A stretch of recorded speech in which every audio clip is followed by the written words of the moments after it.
Good afternoon, ladies and gentlemen, and welcome to the 99%. My name is Jesse Vonderchek, coach at Top Step Training, and I am joined by Marilyn. Hey everybody, Marilyn Chakota. You can find everything with me at mcc.coach. Super happy to be here with you, Jesse. How are you this lovely day, Marilyn? Good. We have like big contrast here. You're sitting there in Switzerland in a beanie and a hoodie and a down vest, and I have a tank top on. It's not a million degrees in Tucson anymore, but it's still tank top weather, which is amazing.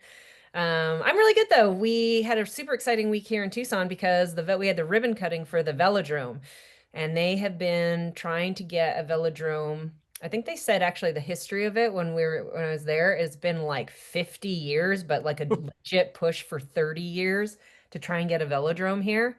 The closest one before now was you had to drive to San Diego or a really good track in LA, which anyone from Arizona, that's a pretty long commute. And I'll be honest, in 2019, I was going to San Diego once a week because I was interested in the track. And that drive got pretty old pretty quick. And then, the pandemic hit and didn't, the tracks closed and it didn't end up going anywhere. But now that the velodrome is open and here, first aluminum track in the world.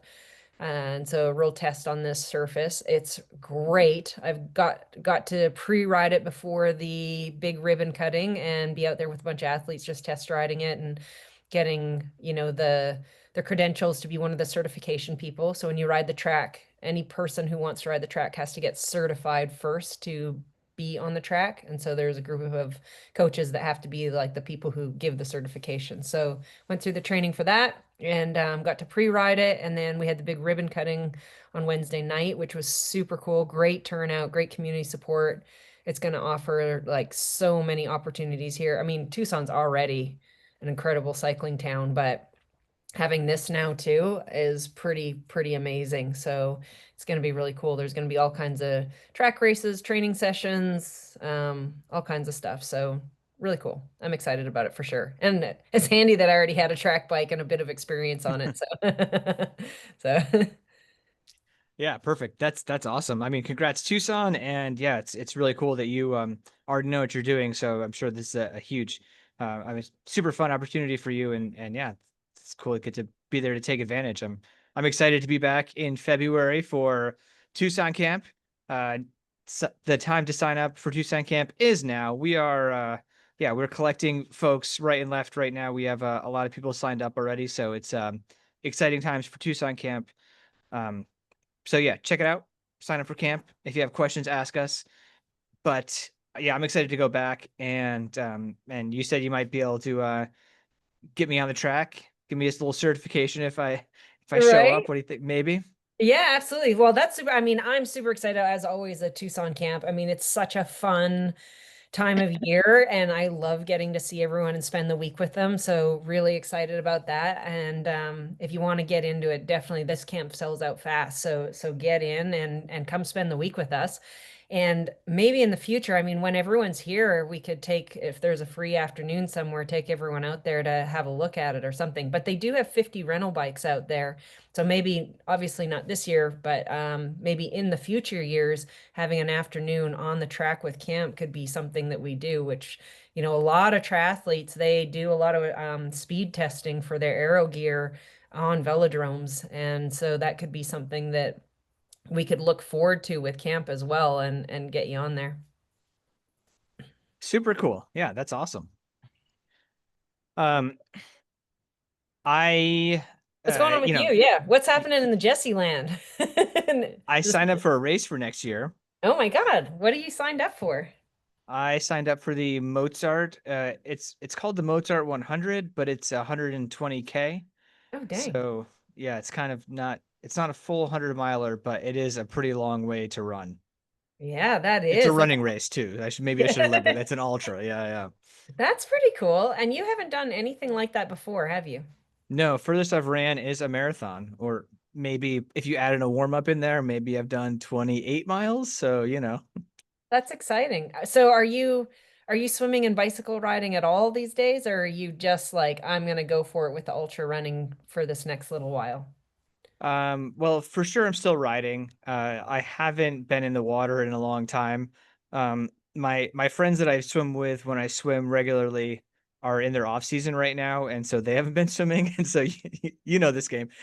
So I haven't been in the pool. Like I've been coaching in the pool, but the water's pretty cold in the winter, and I've looked at it a few times and I've considered, but I haven't got in quite a while. You dip your Um, toe in. yeah, like it's pretty cold. Yep, I'm pretty good dry. Yeah, so Right. that's but yeah, still riding a bit, and it's kind of like mountain bike season now, so I've been spending a little more time on the mountain bike. And I guess I'm still kind of like coming back from off season, if you will. So I'm gonna slowly progress into more running stuff. So yeah, still kind of slow rolling that process now. Um, Sweet. yeah, races in May, so I got lots of time to kind of slowly stack some mileage here. And you're in an awesome place for it. I mean, being in Switzerland and those mountains and stuff, and I imagine all the trail running and everything, that's sweet. Yeah, yeah, it should be fun. I'm excited. I feel like I've done a lot of trail running here and explored a lot of really cool trails, but all my stuff has been, pretty close to home because if you're getting ready for an Ironman, like maybe you're doing like a 3 hour trail run, but like most of my long runs were not much over 2 hours, and 2 hours on trails, you can't really get that far away from home. Yeah. Um, so now we'll have a little longer leash to kind of explore some of the trails a little further away. So yeah, it'll be fun. Nice. Very nice. So that Um, must mean this will be a fun little segue. That must hmm, mean that you're going to be doing some strength training. yeah, yeah. And I am Uh, currently sitting here in my chair, sore as shit from strength training I did last night. So let's, nice. right? Yeah, same boat. I'm sore from the strength training I did this morning. And and yeah, I've been kind of upping my lifting game as I've been getting ready. Sounds like you have as well, which is cool. Good to hear.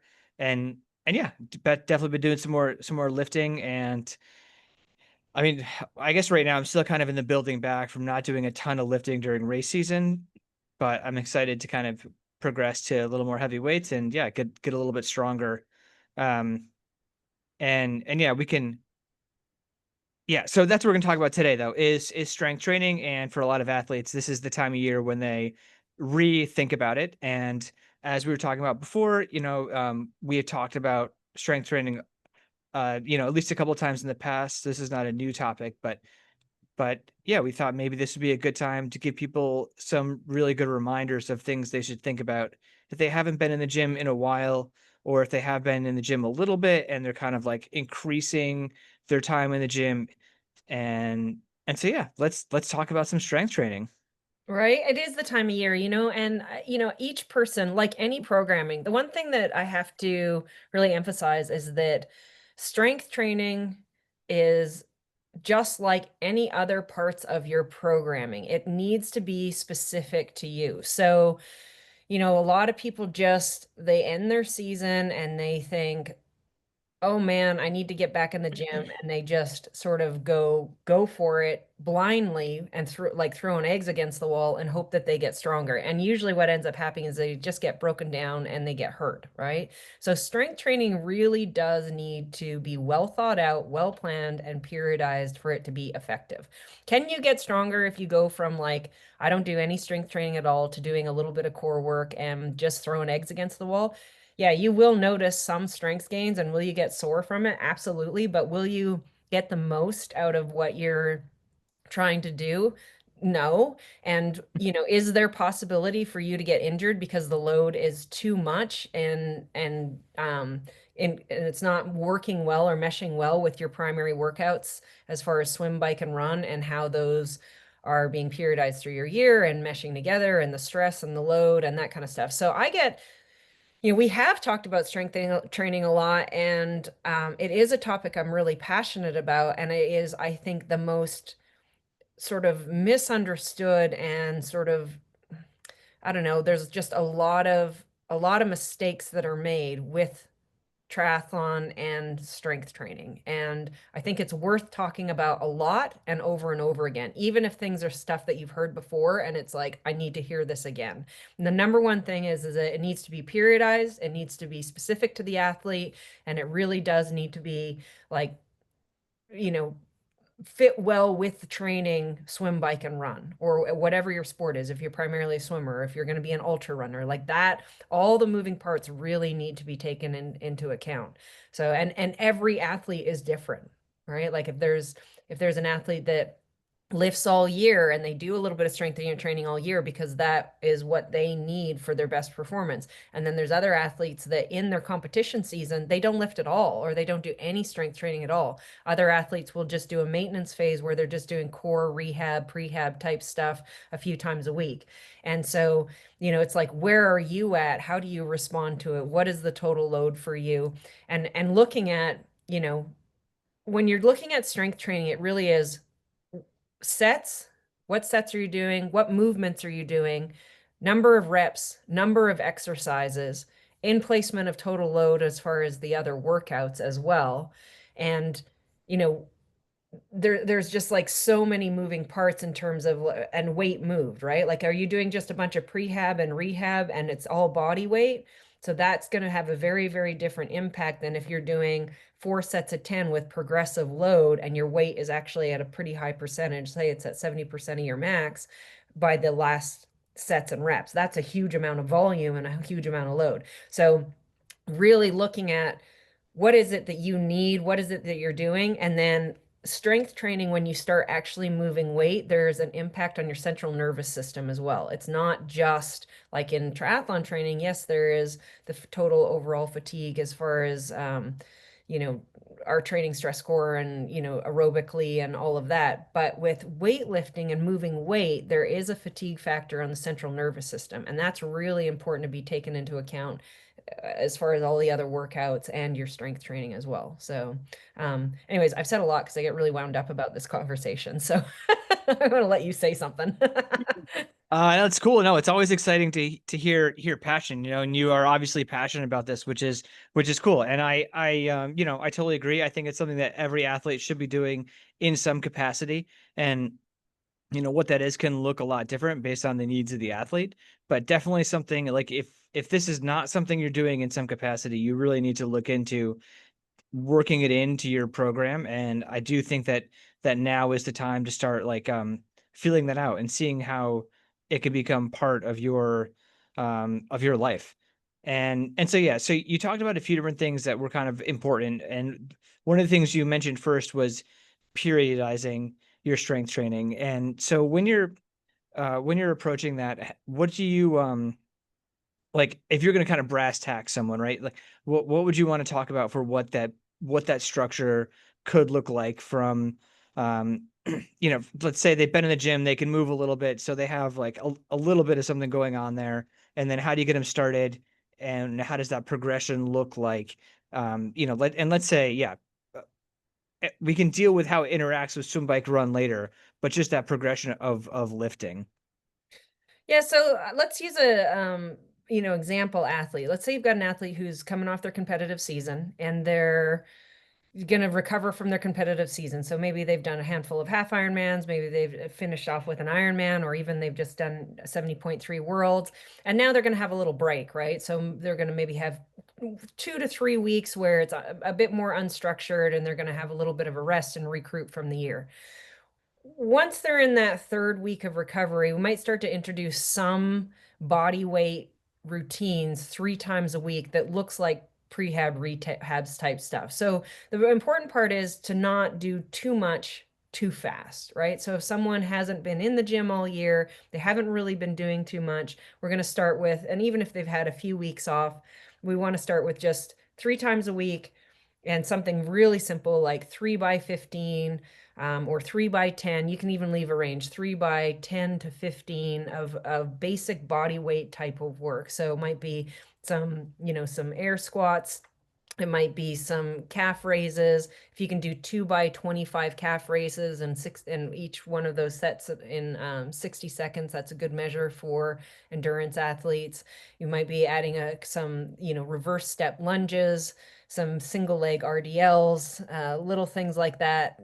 Some band exercises for the shoulders, and maybe this is going to be because it's body weight, you can do it more often, so 3 times a week, and it can be a little bit higher reps and a few more exercises. I always like to focus on just like a little bit of balancing those internal and external rotation and stabilizers, and the areas that most people get injured in quickly, which is hips, hamstrings, calves, and just see how that, get that moving and set up. So you might do 2 or 3 weeks of that type of work first, even if you were doing a bit of gym work through your season, but you've had your little bit of off season, you start there for a couple weeks.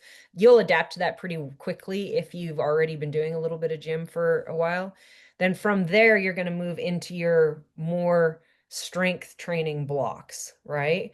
And those, when we start adding more compound movements or even some open chain exercises of any kind, or we start actually moving weight, we want those to only be twice a week. We don't need more than that. You might still have one of those prehab rehab type strength training sessions a week. So maybe you have that like on the Monday after your bigger weekend or your long run, the prehab rehab type stuff. And then let's say on the Wednesday and maybe the Friday or Saturday are the 2 days that you have more of your strength training. It's important to have them 48 to 72 hours apart from one another. We got to separate them, and they need to be far away from any kind of sport specific strength that you're doing in the other sports as well. And so we would move into a phase of that type of work. And then that becomes progressive and in its phases as well. So we might start out with a little high volume phase, push pulls, depending on the athlete, carries, depending on what they need, and then move into where we're building the weight up and the sets and reps down. So that's sort of like you asked for sort of like a broad paintbrush. That might be a progressive way to look at it. So we would never just go from the off season to boom, lifting our heaviest weights at like 5 by 5 at 80% on squats and leg press and things like that, because right off the rip, if you did that, you're probably going to get injured, right? And the other mistake I see people is go into the gym, they haven't done any gym work all year, and all of a sudden they're going to the gym 6 days a week or 5 days a week, and they're doing 10 different exercises, and they're doing 5 by 10 or a whole bunch of sets and reps, and it's just way too much, right? So you want to think about it progressive like that. Does that make sense? Yeah. Yeah, totally. Yeah, it's really I think it's really easy to do too much in the gym. And then the other thing that I found too is people, they tend to kind of progress too fast, right? I feel like, you talked about, want to start with kind of higher reps, and then, you're progressing towards something where you're moving a lot of weight for kind of less reps, right? And that timeline, everyone kind of wants to get there, right? It's like it's hot right now to be lifting heavy weights, right? So people want to do that. And so I feel like people don't respect that what that timeline needs to look like. And you can do it. There's a lot of ways to do it, but I feel like, you want to get that, you want to get as much adaptation out of each block of training as you can. So whether you're doing like, whether you're kind of like periodizing, as in you do 3 weeks kind of hard and 1 week down, whatever you want to do for that structure. But I do have where I like to give athletes, even if it's 3 weeks in a row of kind of the same sets and reps, where maybe they can increase the weight slightly if they're feeling really good. But like, let's say we start out with 3 by 12s, and they'll do that for 3 weeks just to make sure they're totally adapted to that before they jump on and we say, okay, now we're gonna, let's say we go down to like 3 by 8 or something. Where we're like, okay, now we want to jump up the weight because the reps are coming down, and then we'll sit at that spot for, maybe it's another 3 weeks, maybe since the weight is up enough, and by the way they're commenting, it's like, okay, we're actually not totally adapted to this yet. You're still getting kind of sore. Maybe we'll keep that even for like 4 weeks or longer, and then kind of keep that progression going.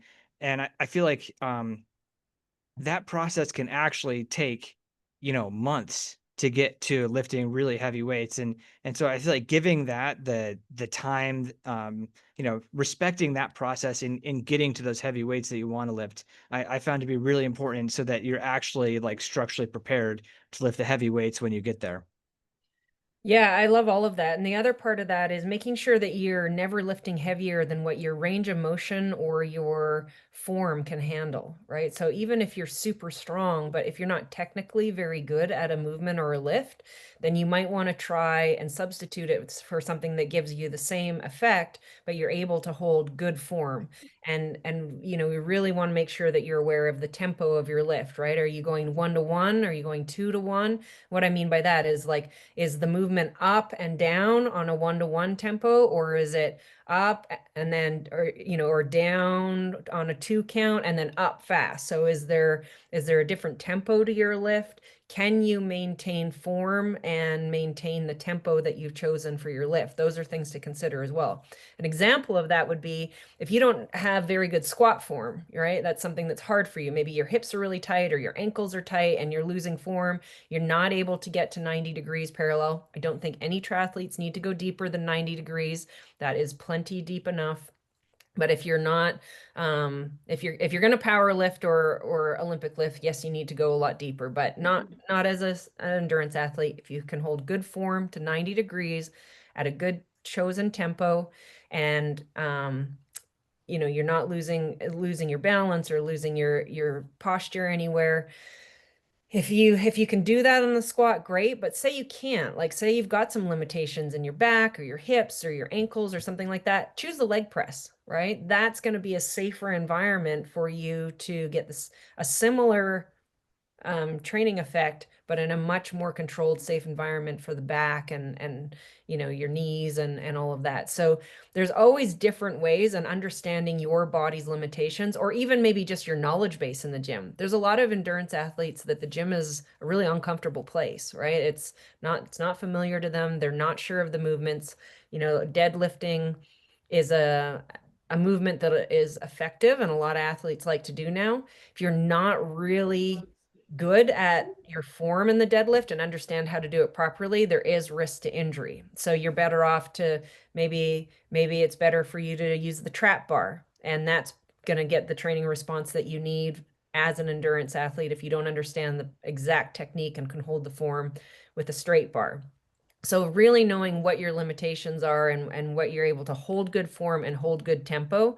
And then as a coach, you want to have a toolbox of all the different exercises that you can give an athlete that will give them the same training response, but it's within their capability, ranges of motion, knowledge base, and especially if you're not in there with them in the gym correcting their form.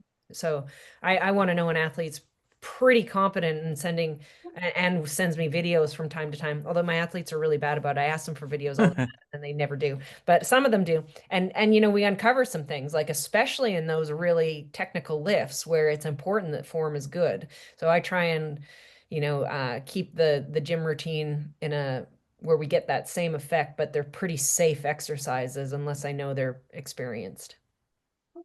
Yeah, no, I think you made a lot of really good points there. And I think that, just to go back to the form thing for a little bit, I think that it's one of those things where you don't know what you don't know, right? And so you might think that you know what you're doing when you're squatting, and it might feel like it's always felt. But unless you have an outside eye kind of looking at that, maybe you're not actually doing what you think you're doing. And so I feel like, the getting video, or if you go to a gym where you can, get a personal trainer that has a really good reputation to work with you and just look at your movements, but also, yeah, just shooting some video and having it, being able to look at yourself, talking about it with your coach. I think you can, like you said, you can learn so much, and it's really invaluable. And the other thing that is really important is to, like, if you're not sure, you're asking questions and you're looking at videos and you're getting a really good idea of what is supposed to happen when you get to the gym.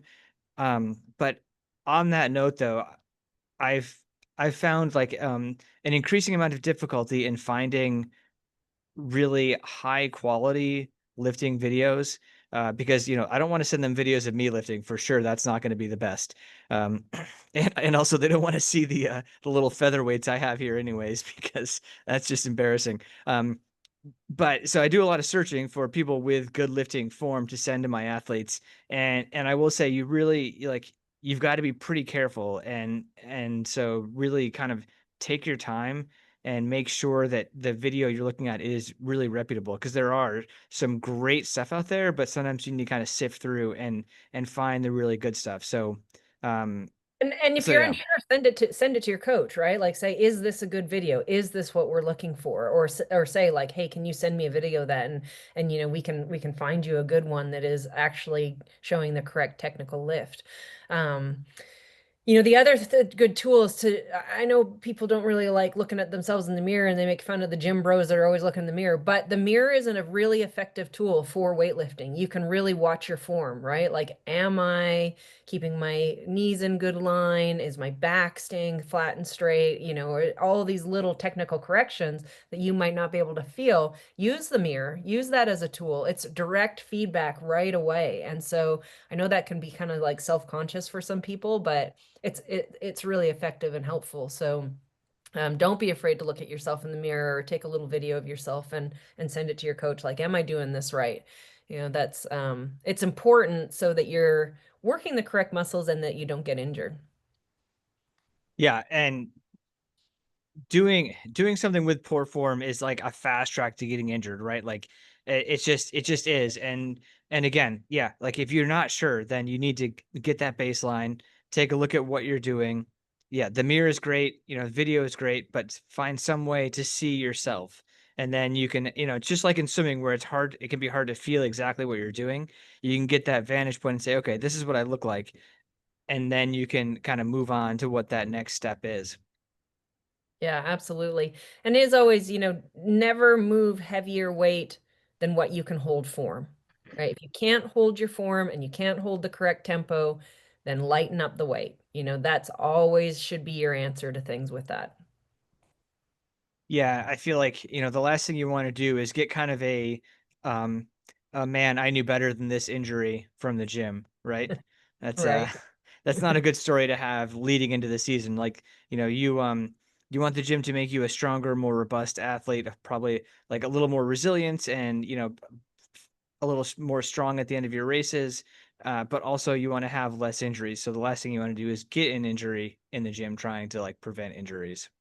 And that's the other thing that I think all athletes should be asking is like, why am I doing this? Right. So if your background is that you're a pretty strong athlete and you're have a good muscle mass and you're already a very strong and bomb-proof injury-wise type athlete, your strength routine might really only ever look like prehab, rehab type stuff, and maybe even just sport-specific strength, and it's not necessary or even really good for you to move weights. Unfortunately, usually those are the athletes that want to move weights, right? They're the ones that actually know the gym really well and want to lift a lot of weight. So I think an important question to ask is, well, why am I doing this? Right. And make sure that again, I go back to what I said in the beginning, it needs to be specific to you, just like all of your training. It doesn't matter what everybody else is doing and what you read on the internet is like, why am I doing this? Because essentially, if you're lifting weights, it's to make your primary sport better or your life better in some way. So you first understand, am I doing this to make my sporting goals better? Is there something there that I'm trying to improve and that is lacking, and that's why I'm adding this strength training? Or does it have nothing to do with the sport and you acknowledge actually this is just better for my life? Like if I'm an athlete that's in my 40s and up, and maybe I've been doing endurance sport for a long time and I actually just need to increase my overall total body strength for my life and my health. It's good to acknowledge that and understand why is it that you're doing this, and that's going to help dictate what type of programming that you need as well. So not only how you respond to the training, and what type of athlete you are, how you adapt to strength training, but like why are you doing it? So that's not only like what's your starting point, where are we starting, and where is it in your periodization, but why am I doing this? Those are two pretty important things that you should ask before you even start to go to the gym. And do you need it, right? Like if it's I think when you ask the question why, you're going to figure out whether you need it or not. And it's not just a matter of everybody needs it. Oh, yep, just throw your hat in the ring. Maybe you don't. Again, it needs to be specific and personal to you. Love it. Yeah. Just a side story to lighten the mood a little bit. I was running Like you're 2 days ago. lecturing us, Marilyn. Well, Right? I just thought we might need a break from Okay. being super lifting specific here. Yeah. but I was running, and you're gonna be like, Jesse, you just signed up for an ultra and you were gonna tell a story about falling on a 5 mile run right now. And yeah, I was on a 5 mile run and I fell. Per Nice. perfectly flat trail. Absolutely no reason for me to fall. There was like this one tiny lip, and I was like messing with my hat, didn't even see it, and did this amazing tuck and roll. I was leading a group of like 10 people, and they all almost trampled me because they were right behind me. The Luckily, guy laughing.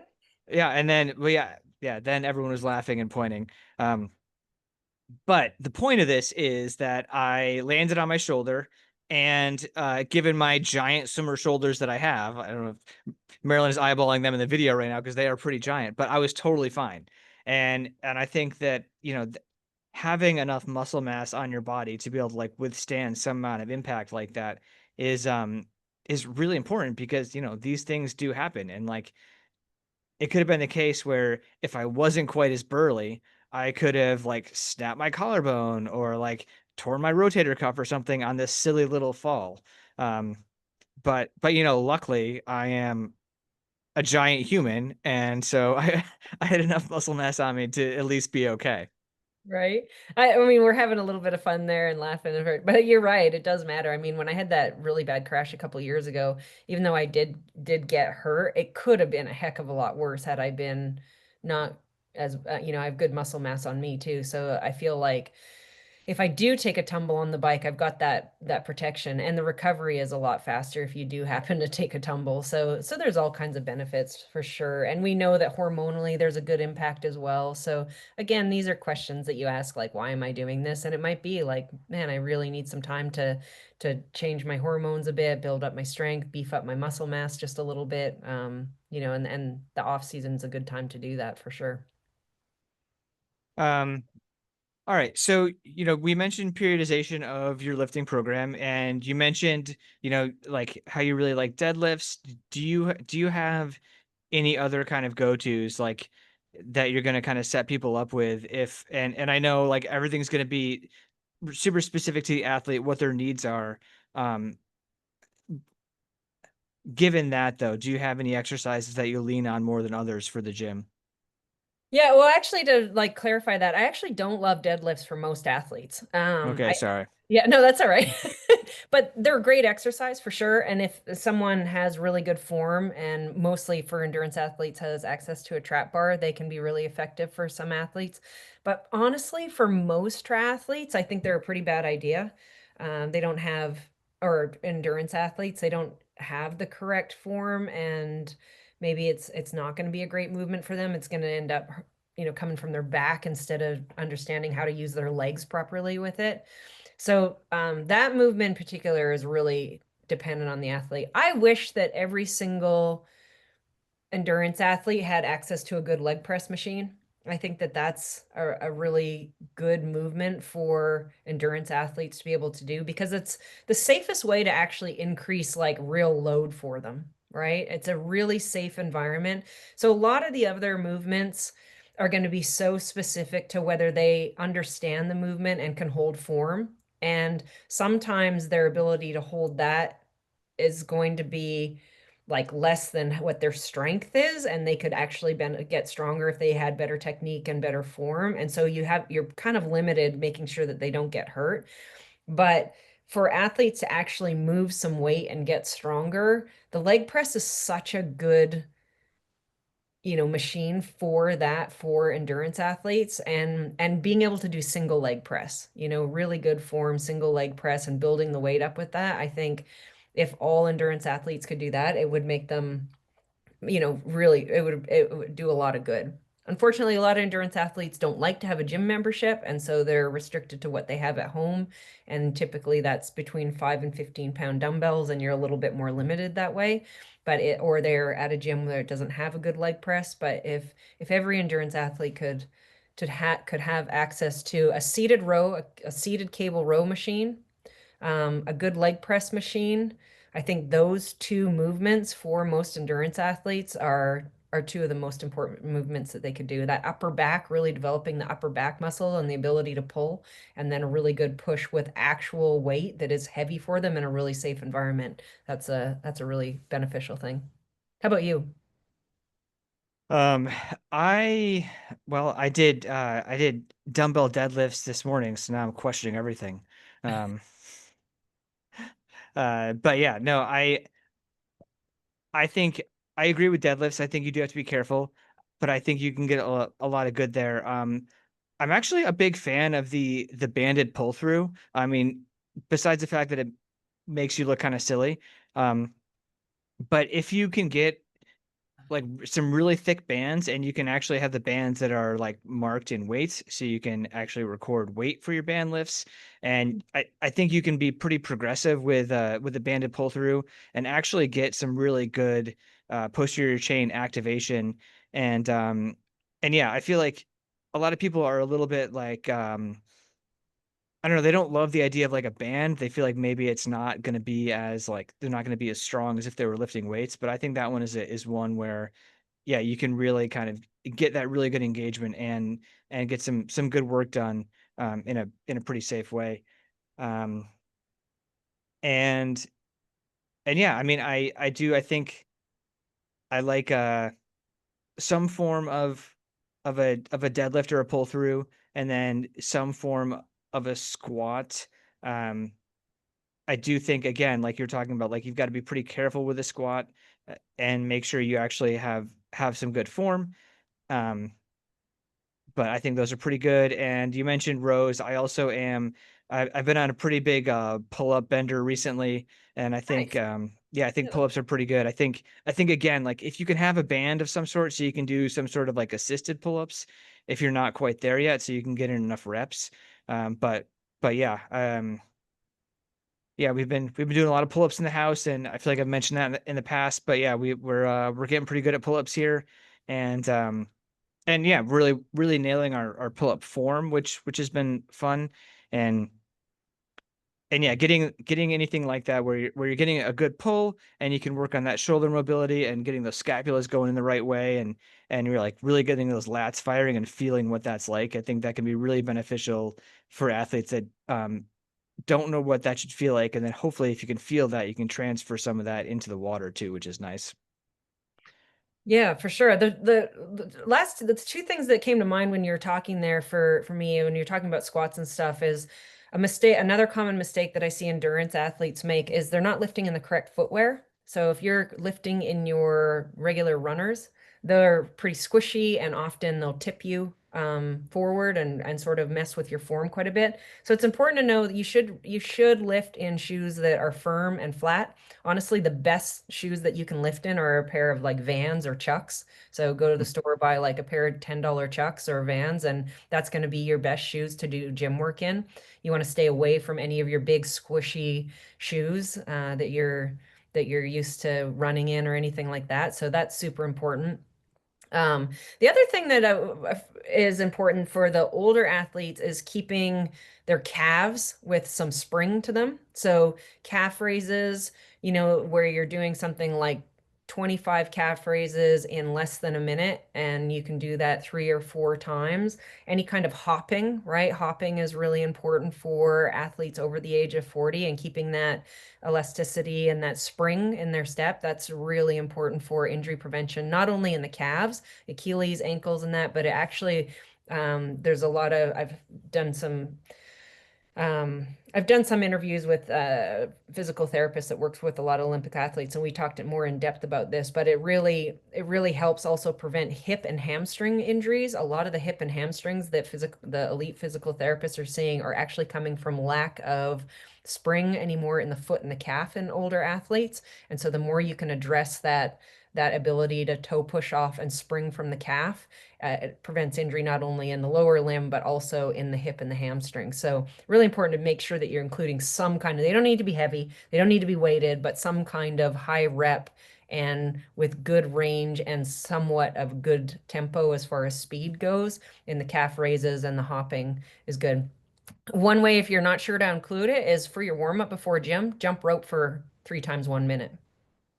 Just get the rope out, and that's also going to work your coordination a little bit and your spring off your toe. And you'll be surprised how hard it is for you to just jump rope for a minute on your calves and your feet, but it'll make a really big difference. So, Yeah, yeah, a minute's a long time mhm. for jumping rope. Yeah, and you can also like split up the movement, right? Where you can do like you can do depth jumps to work on that landing, and then you can do some sort of like hopping or jumping to work on that springiness. And yeah, you're right, right? Like most or there's a big percentage of injuries that are lower limb injuries. So doing things to keep the lower legs strong, yeah, is really important. And so yeah, if you have a program that doesn't have anything for, that kind of below the knees, you want to take a look and see if there's something you can add in there.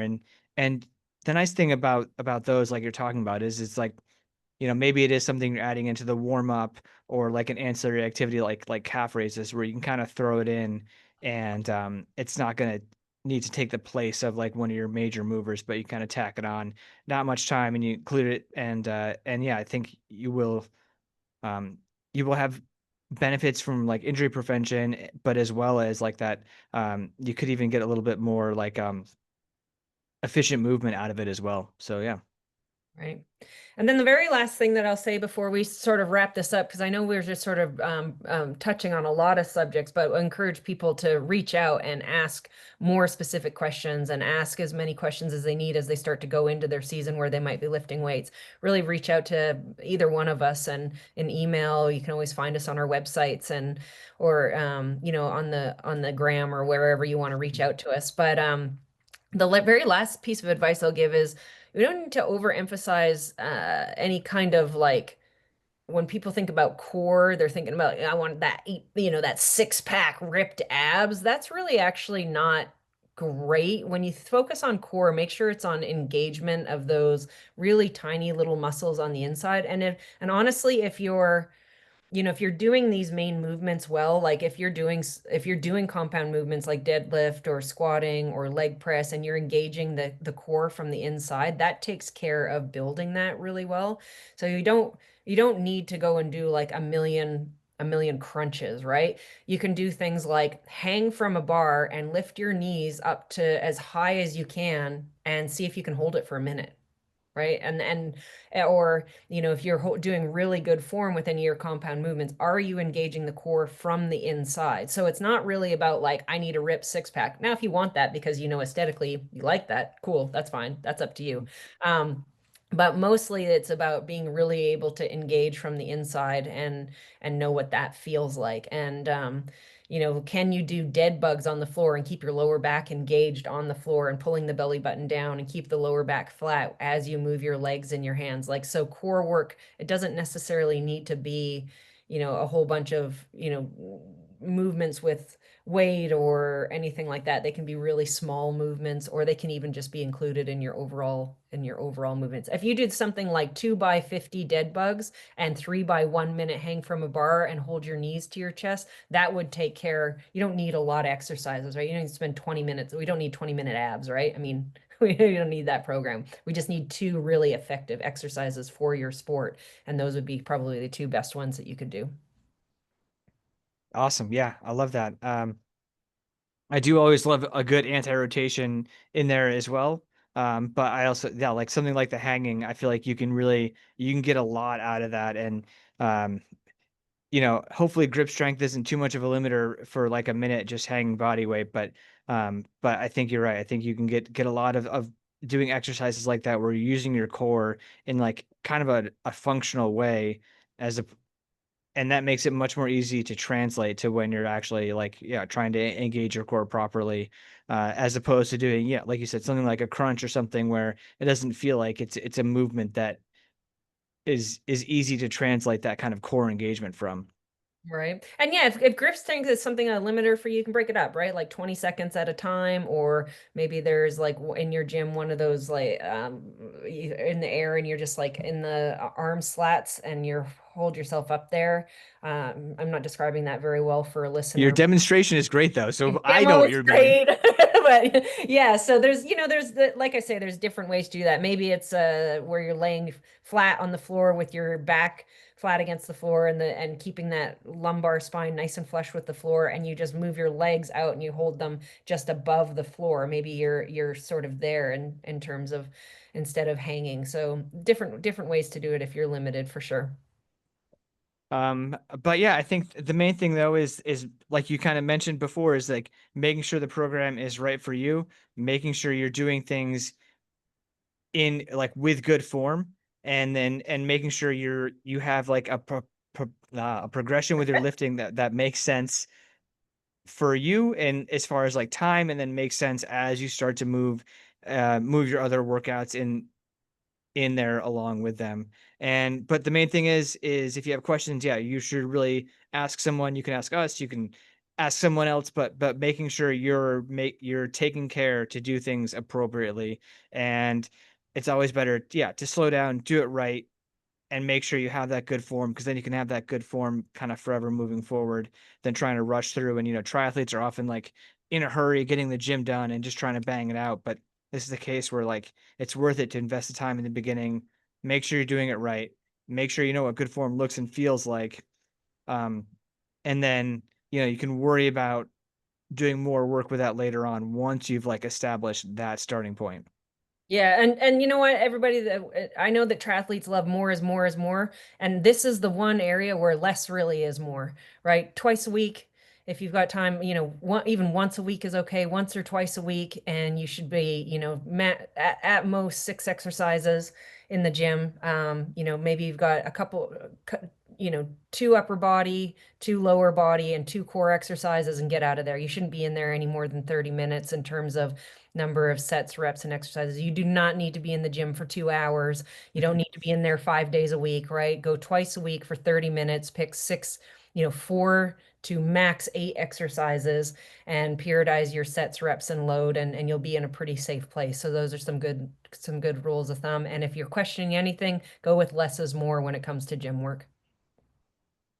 Love it, Marilyn. Thank you much. Thank you very much for your time. Enjoy the rest of your day. And yeah, if anyone has any questions, feel free to reach out, and I will see you next time. Thanks, Jesse. Chat soon.